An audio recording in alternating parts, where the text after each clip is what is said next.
Dis avec quelques mots, Dieu, je veux me reposer sur toi complètement. Dis avec quelques mots, dis, je veux me reposer complètement sur toi. Et je ne veux mettre en personne ou en quoi que ce soit mon espérance, mon appui, ma foi, mon soutien, ma protection, mon espérance. Je veux tout mettre en toi, Seigneur. Ma délivrance, ma restauration, mon élévation, ma solution. Je veux mettre tout en toi. Je veux tout mettre en toi. Dis-le avec tes mots. Dans cette atmosphère, Dieu restaure profondément des personnes. Dieu te restaure si tu le crois par la foi. Il dépoussière ta foi, il dépoussière ton espérance en lui. Il dépoussière ton cœur afin que tu sois une nouvelle personne. En fait, Dieu te renouvelle ce matin. C'est ce que je voulais te dire. Dieu te renouvelle complètement ce matin. Il te renouvelle ce matin. Il te renouvelle ce matin. Il te renouvelle ce matin. Il te renouvelle ce matin au nom de Jésus. Il te renouvelle ce matin. Il te renouvelle ce matin. Il renouvelle ton cœur. Il renouvelle ton âme. Il renouvelle tes pensées. Il te renouvelle ce matin. Il renouvelle ton être entier. Tu ressortiras de ce moment comme un homme tout neuf, comme une femme tout neuve. Dieu te renouvelle ce matin. Dieu te renouvelle ce matin. Tu ne verras plus les choses comme tu les voyais. Tout sera brillant pour toi. Tout sera lumière pour toi. Tout sera éclairage pour toi. Tu verras les choses telles que Dieu les voit. Et Dieu te renouvelle ce matin. Oh, il te dépoussière de ton fardeau. Il te décharge de ton fardeau. Il te décharge de tes blessures. Il est guéri ce matin. Il te donne l'espérance en lui. Il te restaure ce matin au nom de Jésus. Il te permet de porter un regard nouveau sur toi-même. Et que tu regardes que tu es une personne extraordinaire et une personne exceptionnelle. C'est vrai que tu t'es longtemps considéré par rapport au regard des autres. Mais ce matin, Dieu change ton regard.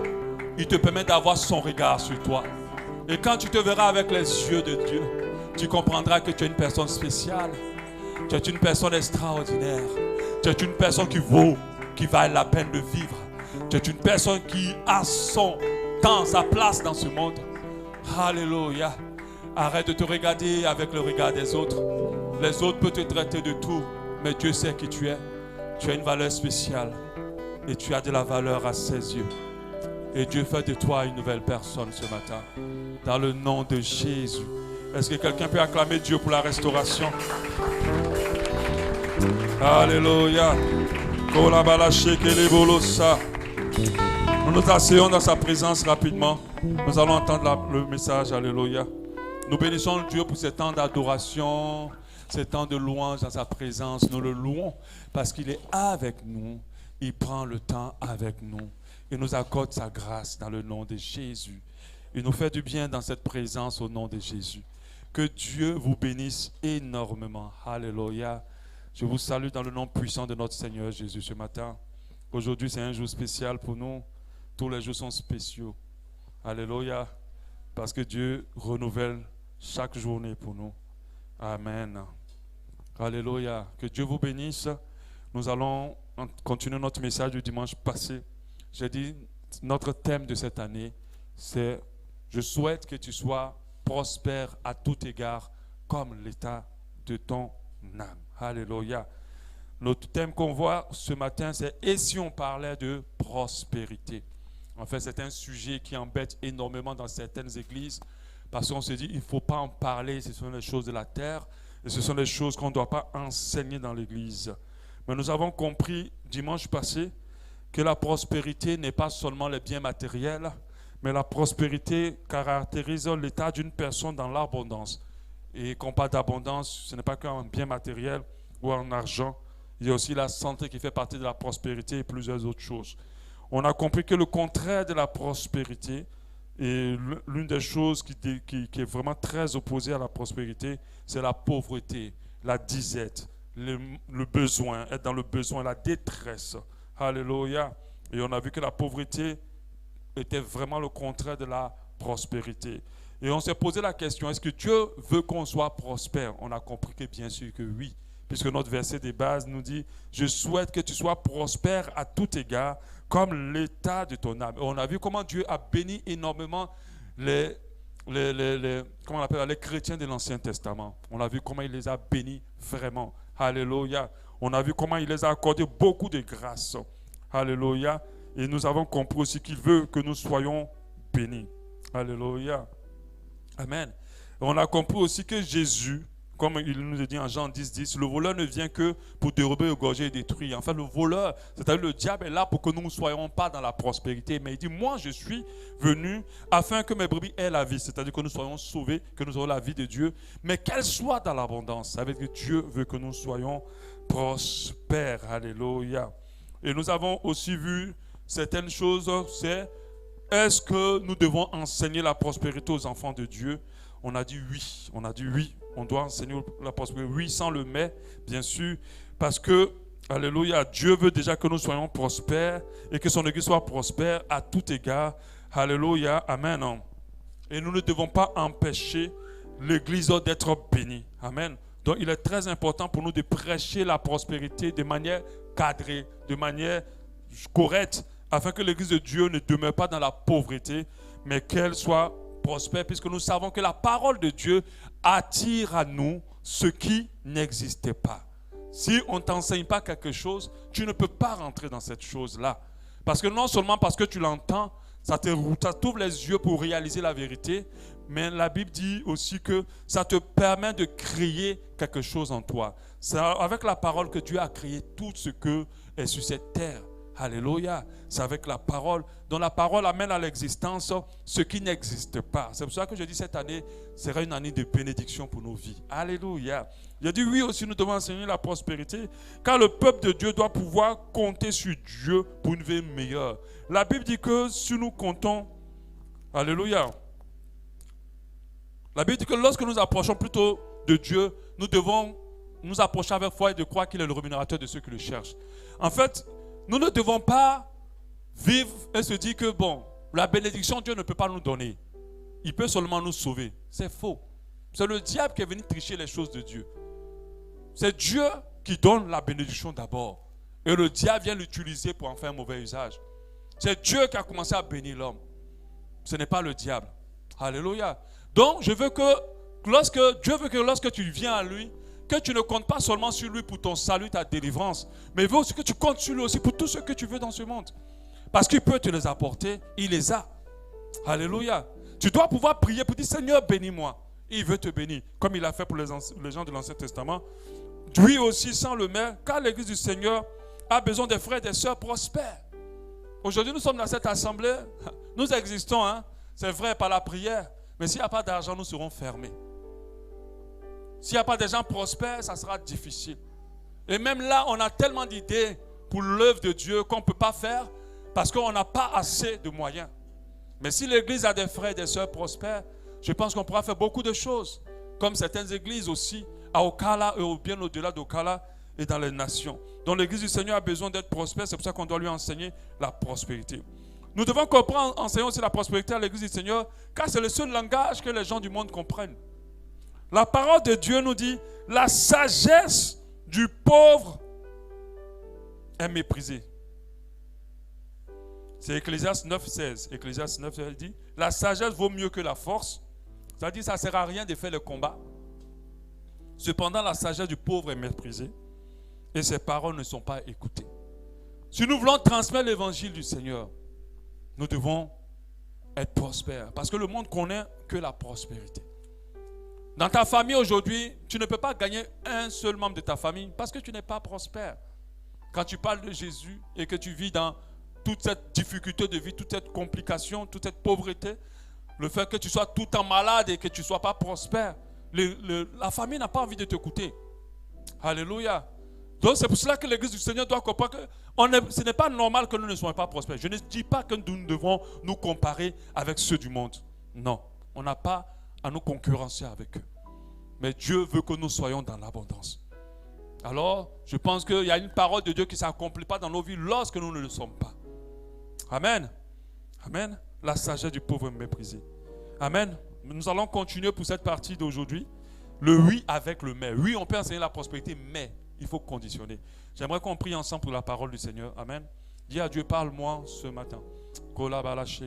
Dis-moi quelque chose de sincère qui va changer encore mon cœur, ma vie, qui va me raccrocher à toi, qui va me accrocher à toi, qui va me permettre de sortir de ce moment-là avec une parole forte pour ma semaine et qui va m'aider à pouvoir, Seigneur, être transformé pour la gloire de ton Saint-Nom.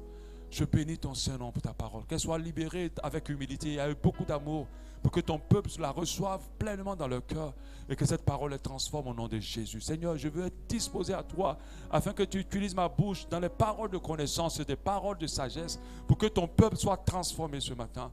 Oh Dieu de grâce, comme un canal, je suis disposé, disponible pour toi dans le nom de Jésus. Alléluia.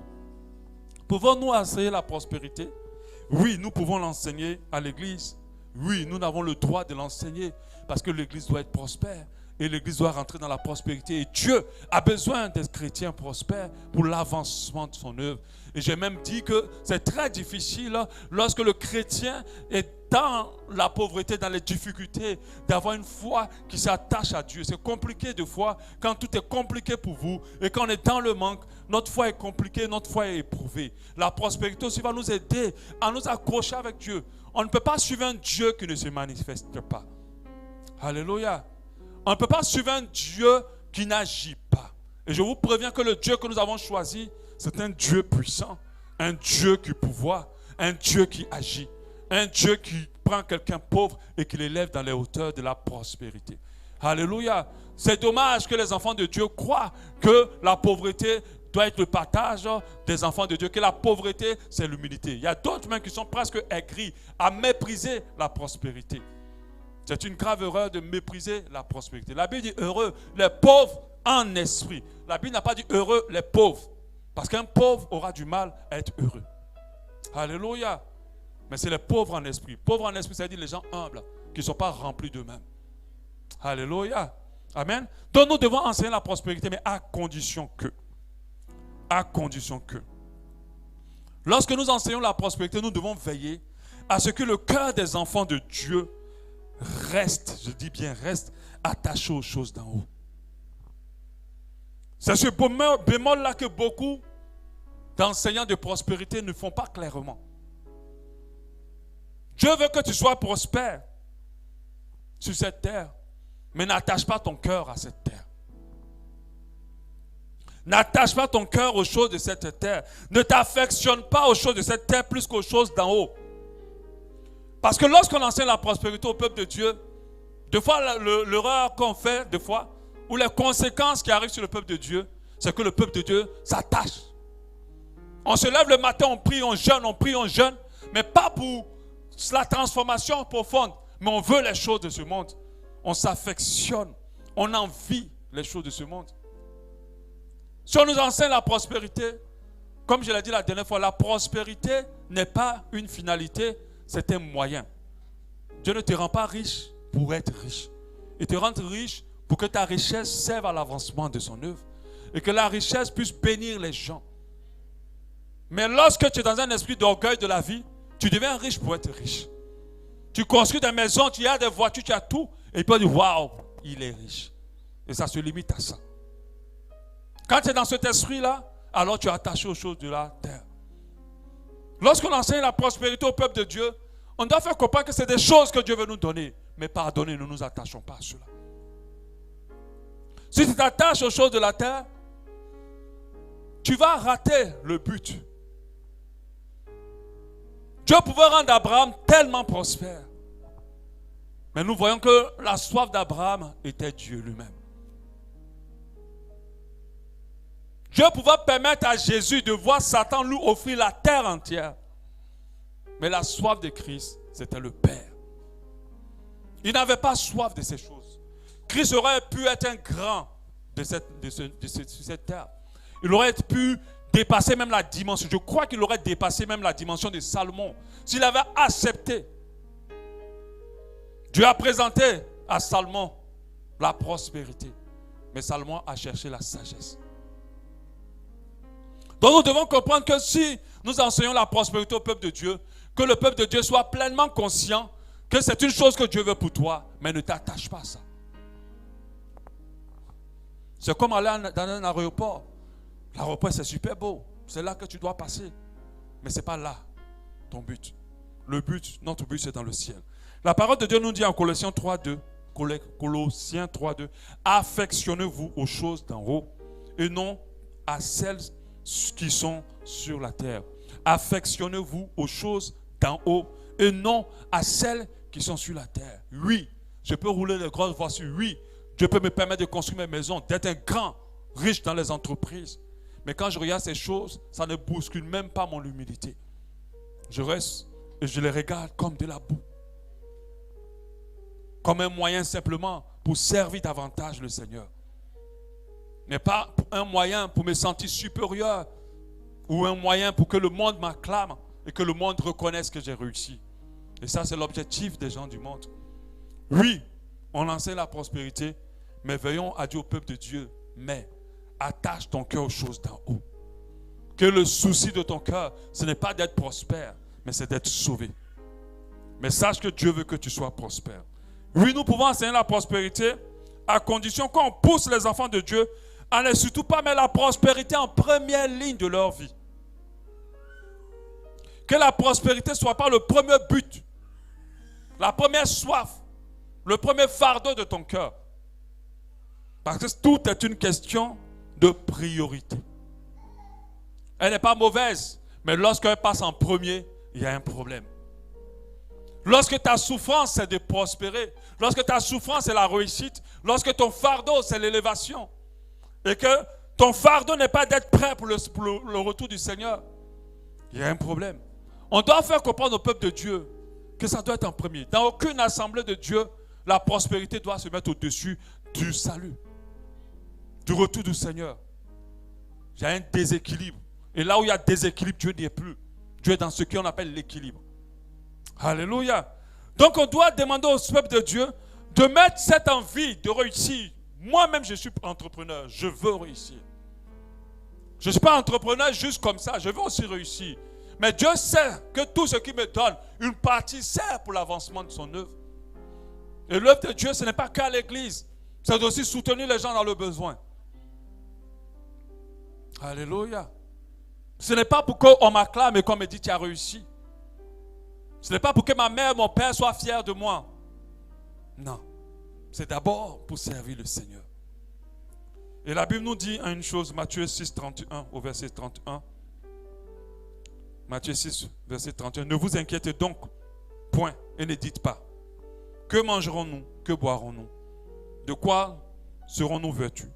Car toutes ces choses, ce sont ceux qui ne sont pas convertis, les païens, qui les recherchent. Votre Père Céleste sait que vous en avez besoin. J'aimerais dire à quelqu'un, ce matin, Dieu connaît tous tes besoins, même ceux que toi-même tu ne connais pas. Il sait ce dont tu as besoin, même ce dont tu n'es même pas conscient, il le sait. Il dit au verset 33, cherchez premièrement le royaume et la justice de Dieu, et toutes ces choses vous seront données par-dessus tout. Dieu veut te donner beaucoup de choses, mais cherche d'abord le royaume et la justice de Dieu. Des fois, la vie de certaines personnes sont autant compliquées parce que Dieu n'est pas en premier. Parce que son royaume n'est pas en première position. Je t'assure, quand tu as abandonné entre les mains de Dieu à rechercher ce qui le glorifie en premier, il prend soin de toi. Notre Dieu n'est pas un mauvais payeur. La Bible dit rémunérateur. Rémunérateur, c'est quelqu'un qui paye. Alléluia. Ce n'est pas un mauvais payeur.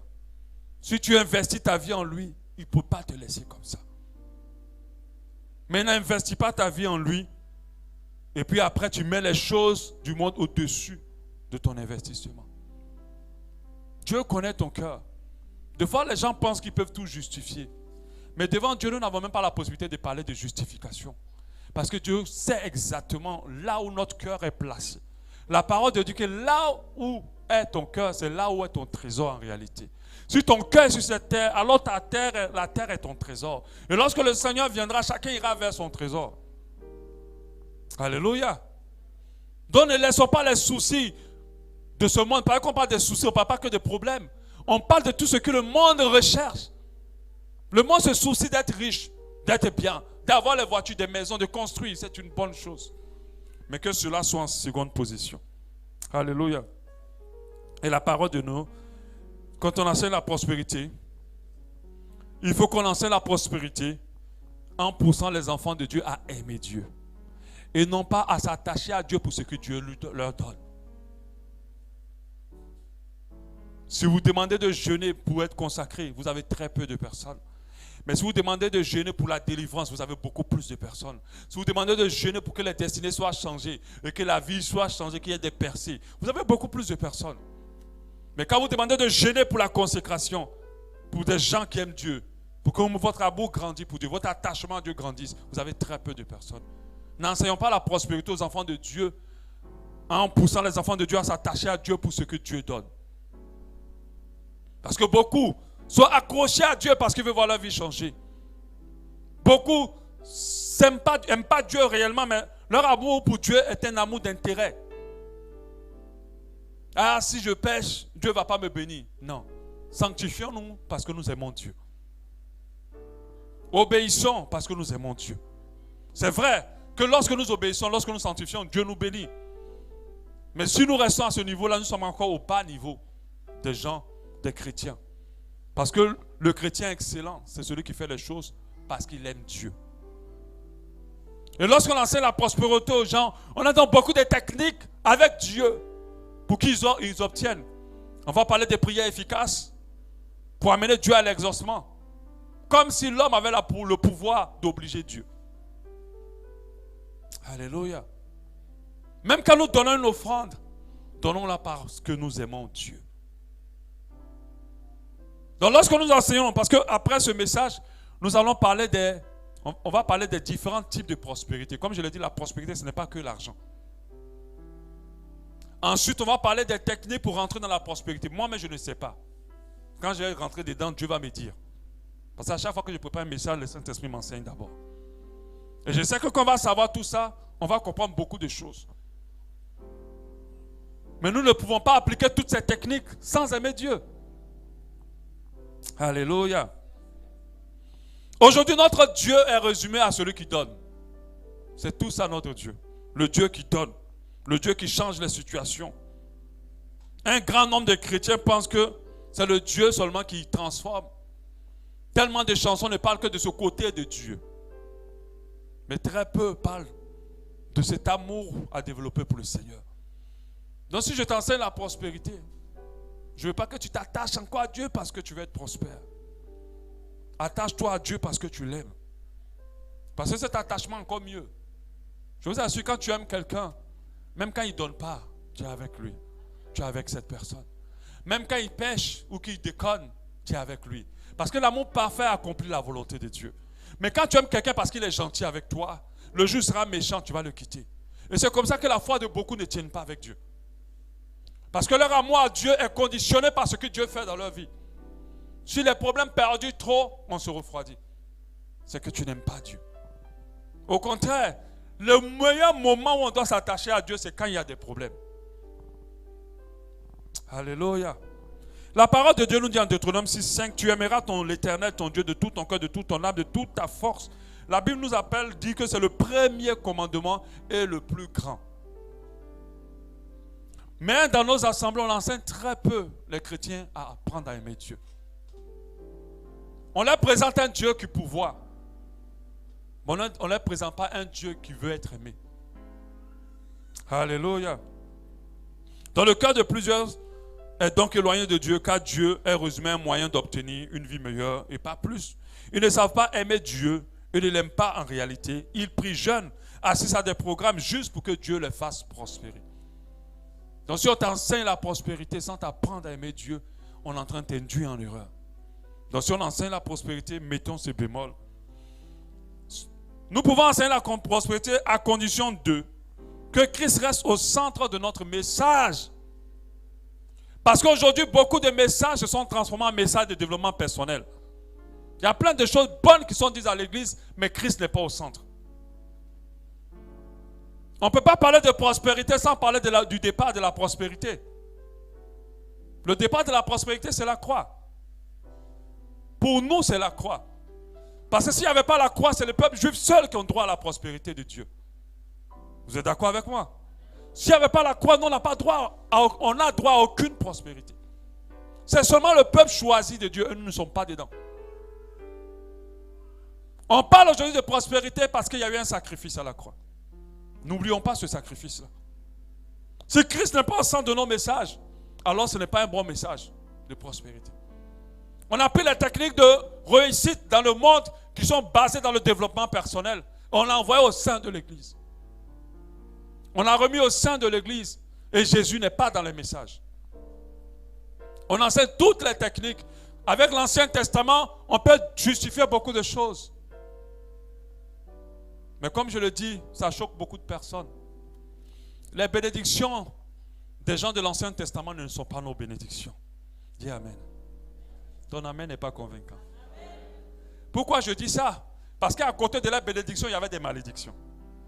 Lisez bien Deutéronome 28. Il y avait des malédictions aussi. Donc si tu prends la bénédiction, il faut savoir que c'est un package. Si tu pêches aussi, parce que c'est comme ça que Dieu a dit. Vous êtes bénis quand vous ne péchez pas. Mais si vous péchez, voici les malédictions qui seront votre partage. Mais on ne lit jamais beaucoup ça. Pourquoi? Parce qu'en Jésus, on n'a que les bénédictions. Et là dont les ordonnances nous condamnaient ont été effacées à la croix de Golgotha. On n'a aucune malédiction. En Jésus, il n'y a plus de malédiction. Alléluia. C'est pour ça que l'œuvre de la croix est parfaite.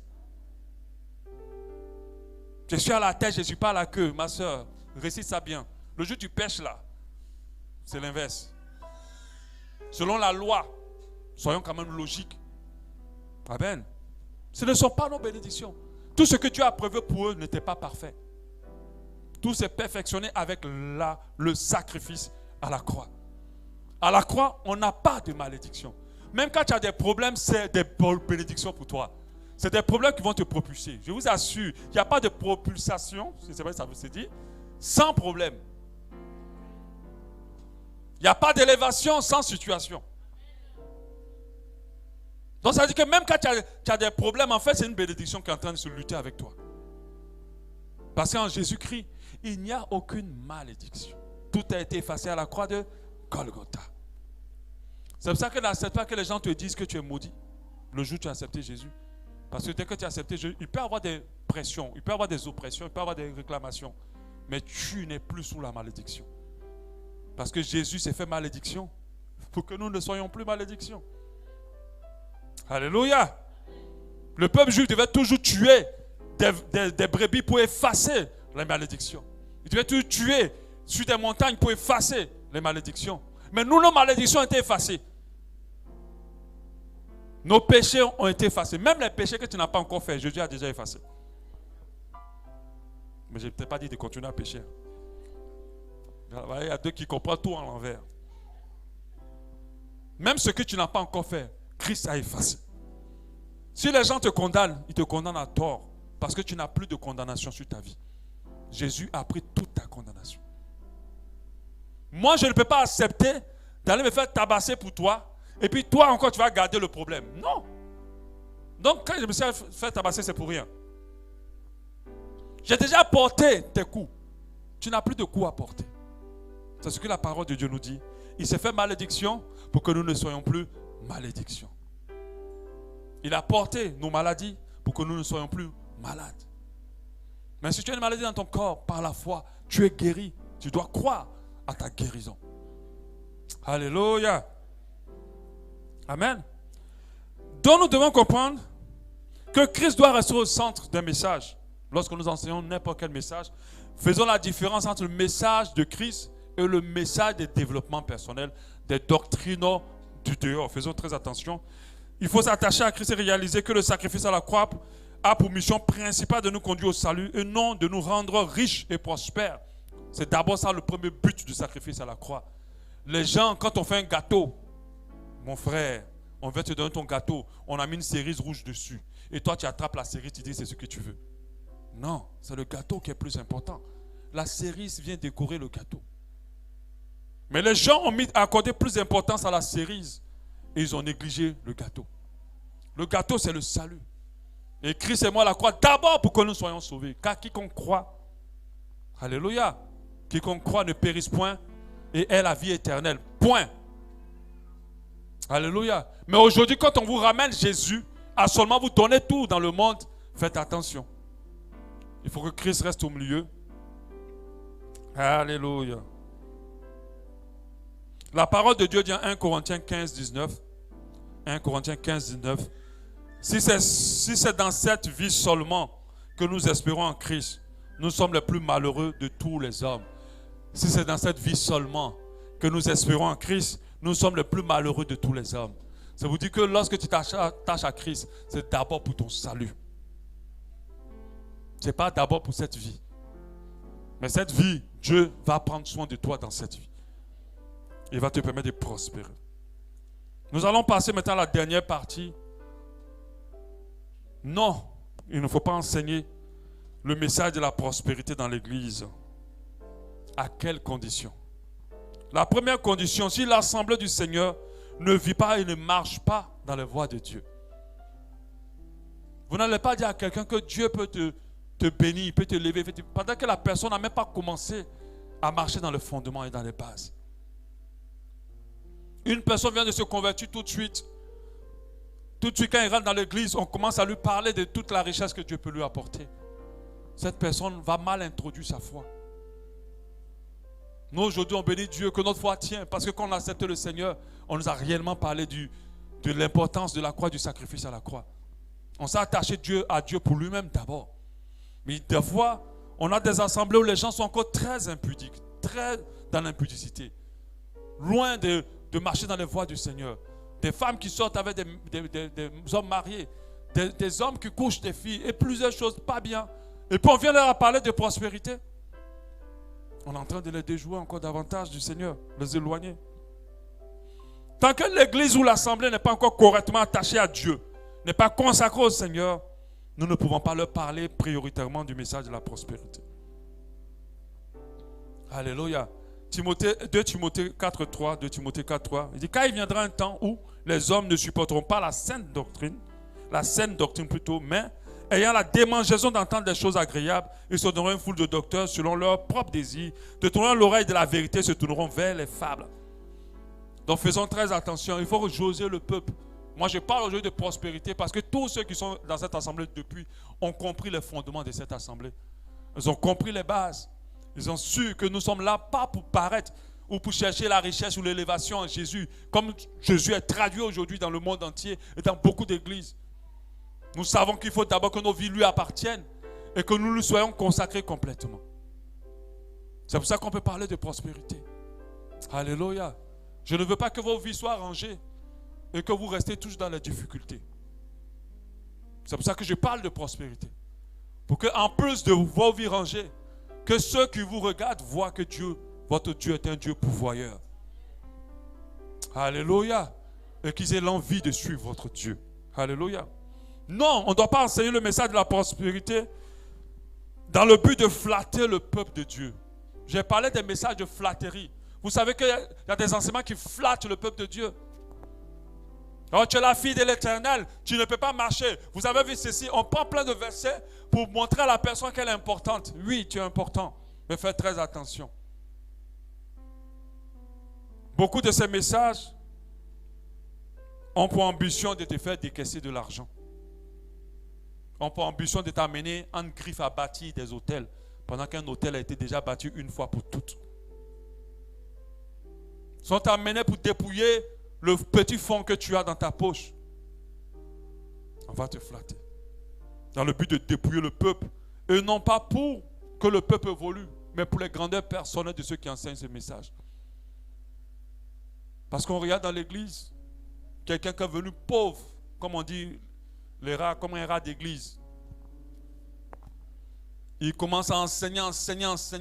Au lieu que le peuple prospère, c'est lui qui prospère.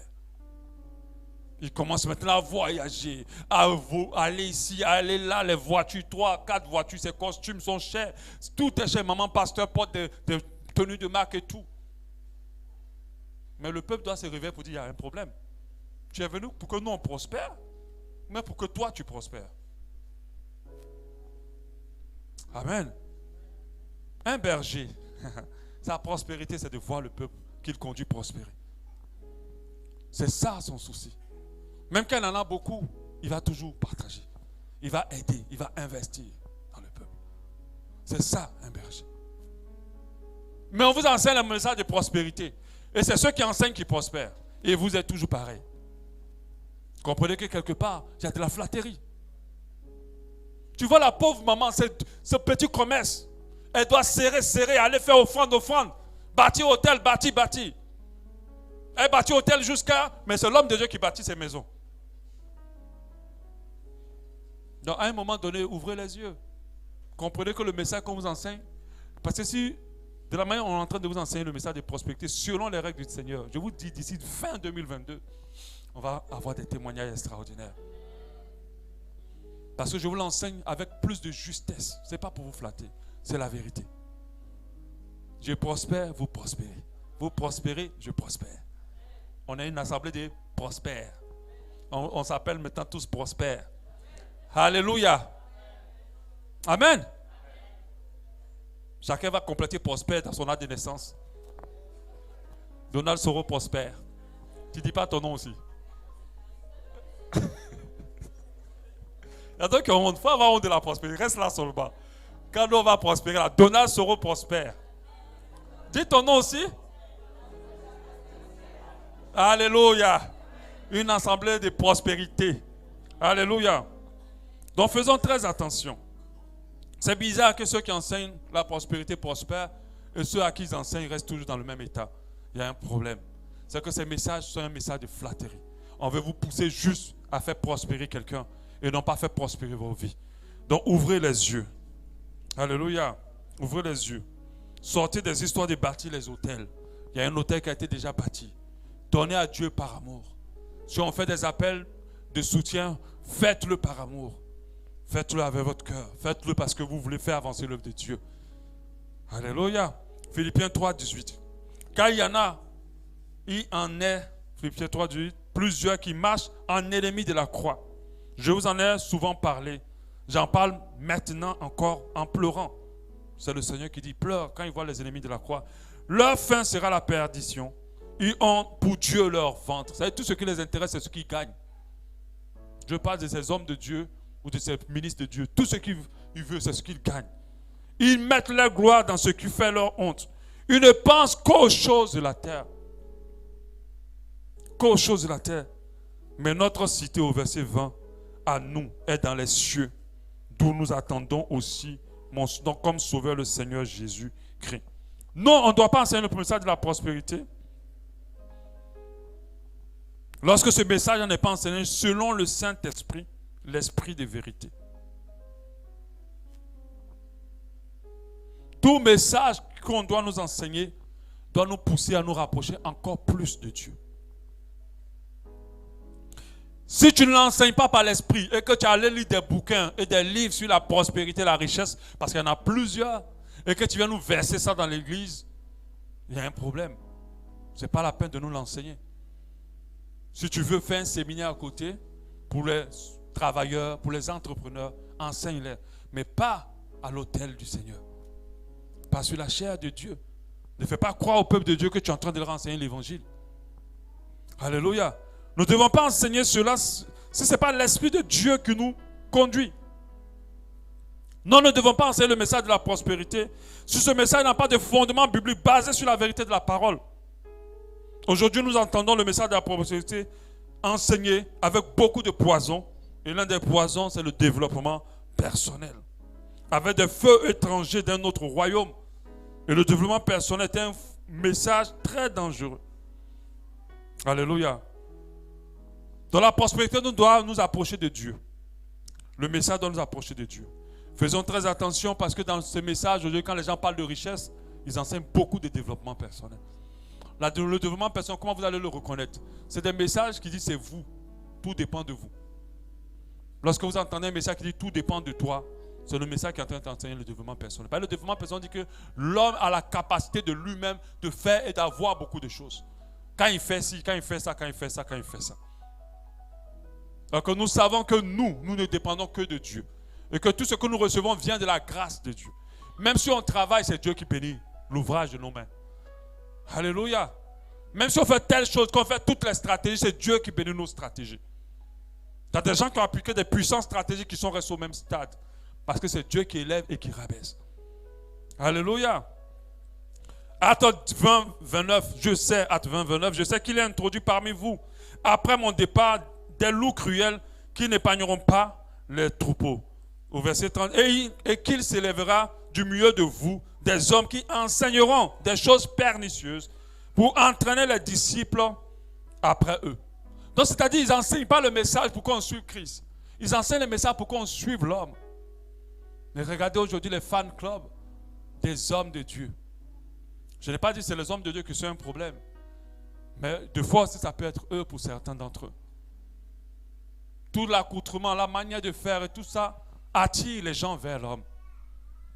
Les chrétiens ne sont plus impressionnés par Dieu, mais ils sont impressionnés par l'homme. Alléluia.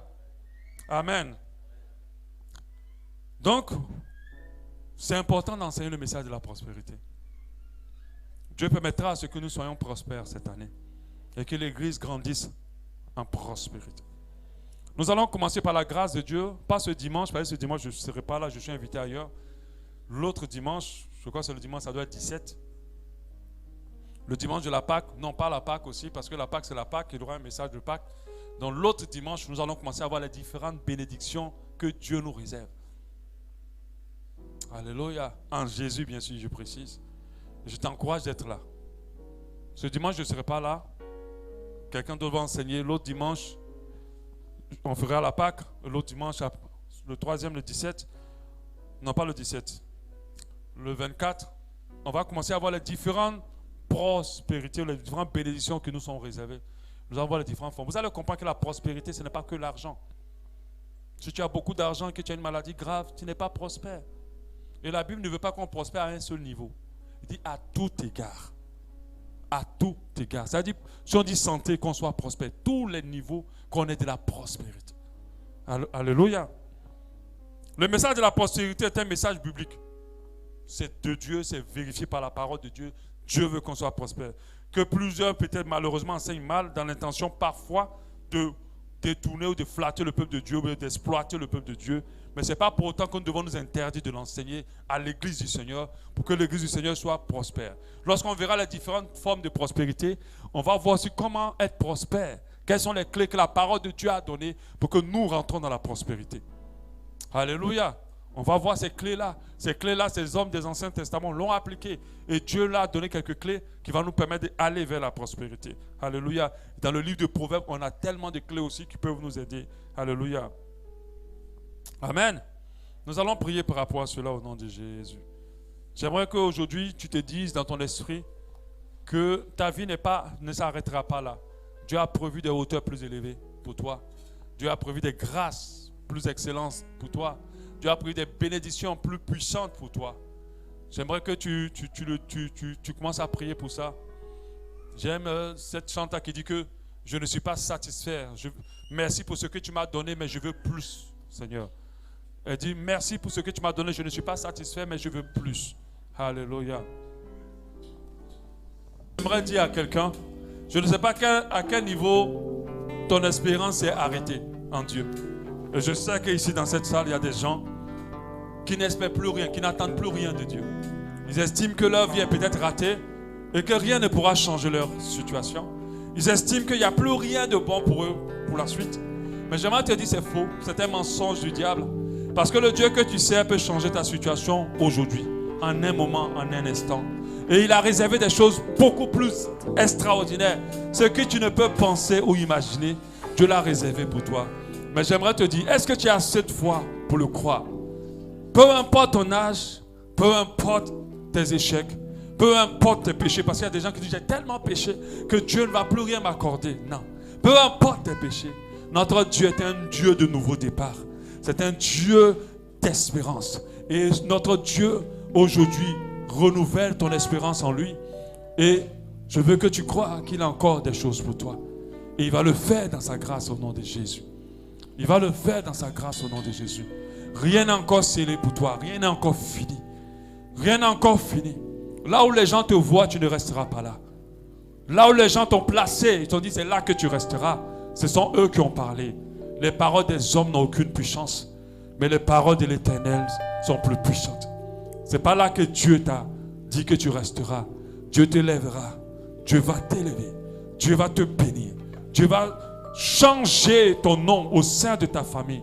Il va te donner un autre nom. C'est vrai qu'on t'a donné le nom de la personne ratée, la personne pauvre, la personne ci et ça. Mais Dieu te donnera un autre nom.